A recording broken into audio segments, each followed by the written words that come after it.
Christine, how much does it hurt the WNBA when Caitlin Clark is out?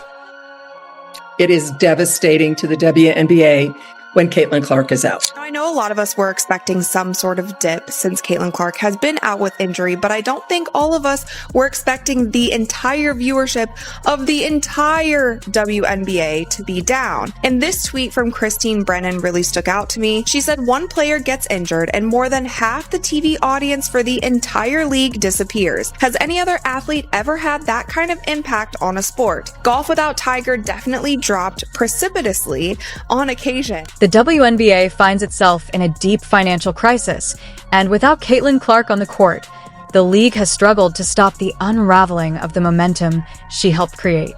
Once again, it highlights how poorly the league has protected the very player who transformed it from a niche competition into a national attraction.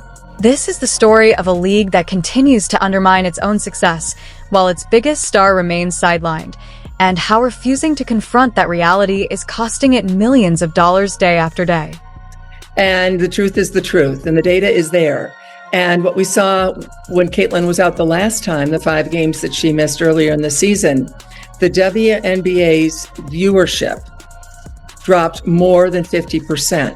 Not just the Fever, but the entire league. In today's world of manufactured controversies and non-stop social media debates, separating fact from fiction has become almost as difficult as finding a sold-out WNBA arena when Caitlin Clark isn't playing. When Clark went down with a quad injury on June 24th, it exposed just how heavily the league relies on a single superstar to drive attention and interest. Now, history appears to be repeating itself. With Clark sidelined once again by a groin injury and no clear timetable for her return, the league is facing many of the same challenges all over again.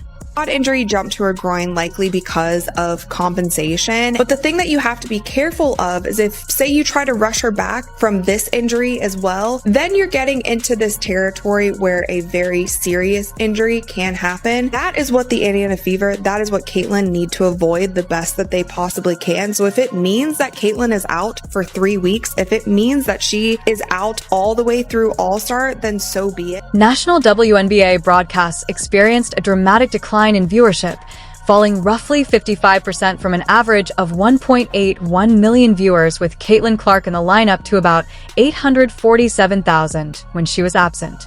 Indiana Fever broadcasts also suffered, losing approximately 53% of their audience during that stretch. But that's where the situation takes an even more unbelievable turn. What seems absurd at first quickly becomes a serious problem, a damaging reality for a league that continues to avoid acknowledging the consequences of its own decisions. Clark went down.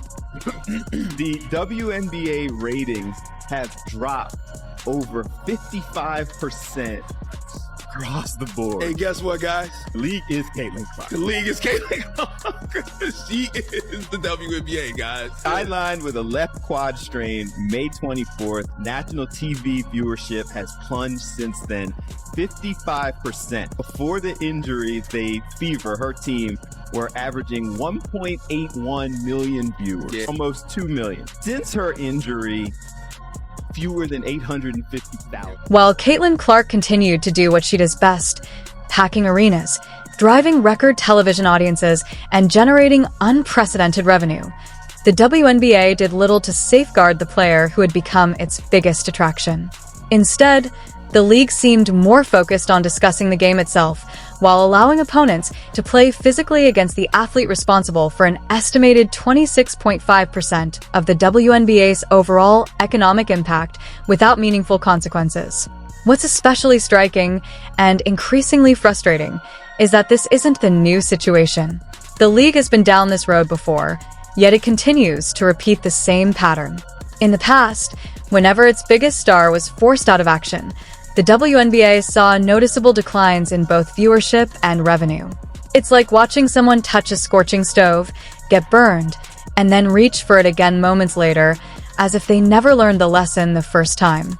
News is alarming for the league, and it's alarming for the league because this is such a crucial year for the WNBA. At the end of this season, the WNBA will go into CBA negotiations. If negotiations go well, then every single player in the WNBA has a much better chance of making so much more in their next contract. And that's one thing when you start thinking about how many people stopped watching when Caitlin Clark got injured. A lot of people stopped watching because they are boycotting the WNBA. They don't want to give viewership to any other teams or any other players, whether they like other players on the team or not, because of how the media and the league itself has handled Caitlin Clark and how they have treated her. If you're enjoying this breakdown, be sure to subscribe for more in-depth coverage.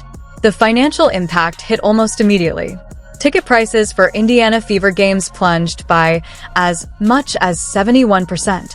With some seats dropping from around $860 to just $250. Even more revealing was the average resale price across the games Clark missed, which reportedly collapsed from roughly $1,370 to only $80, a dramatic shift that highlights just how much fan interest revolves around her presence. Several road games had originally been moved to larger arenas to meet the demand generated by Clark, but once she was sidelined, many of those same venues struggled to attract the crowds they were expected to host. The highly anticipated rematch between the Los Angeles Sparks and the Indiana Fever saw ticket prices fall from about $210 to $95. The first meeting between those teams drew approximately 2.25 million viewers, making it one of the most watched WNBA broadcasts in recent history. Without Clark on the floor, however, the matchup lost much of its appeal for casual fans and became just another regular season game.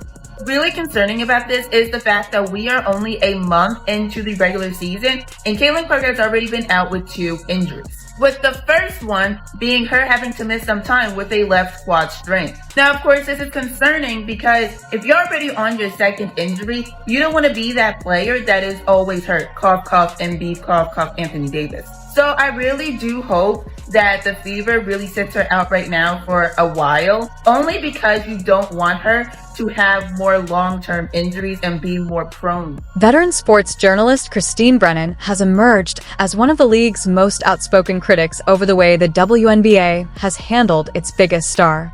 Her upcoming book, On Her Game, Caitlin Clark and the Revolution in Women's Sports, aims to examine Clark's impact on women's basketball while also exploring the league's challenges and shortcomings. After Clark was once again the target of physical play, Brennan argued that the WNBA had once again failed to rise to the occasion. At a time when the league is attracting record levels of attention, Brennan believes these are exactly the moments new fans are watching. Her criticism is both clear and straightforward. According to league viewership figures, Clark accounts for more than half of the audience watching many nationally televised games. Yet despite that enormous impact, she continues to absorb hard fouls and unnecessary physical contact that many believe serves little purpose beyond intimidating the league's biggest attraction. It's comparable to a restaurant owner allowing customers to drive away the very chef whose reputation is the main reason people come through the doors in the first place.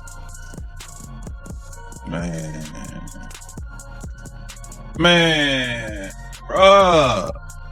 Congratulations to the WNBA. Your ratings are going to drop by 55 to 60% once again. I believe the WNBA have successfully broken Caitlin Clark. It's becoming an increasingly familiar and frustrating pattern. Clark frequently faces aggressive physical defense from opponents who often appear more focused on disrupting her than simply competing. According to the claim being discussed, the Phoenix Mercury accounted for the majority of the league's most severe fouls against Clark, with several of those incidents occurring during the 2026 season. When Clark pushes back against the physicality, she's often labeled as overly confrontational. But when she chooses not to respond, critics accuse her of being too sensitive. As a result, the league continues to face a situation where no matter how Clark reacts, the criticism persists, and many believe the underlying issue remains unresolved. Clark's injury has highlighted just how dependent the WNBA has become on its biggest star. With attendance, television ratings, and ticket demand declining during her absence, Many critics argue the league missed an opportunity to better protect and promote the player who has driven much of its recent growth. They contend that if the WNBA wants lasting success, it must create a safer, more consistent competitive environment while building around the athletes who attract new fans. Otherwise, the league risks repeating the same cycle every time its biggest draw is unavailable.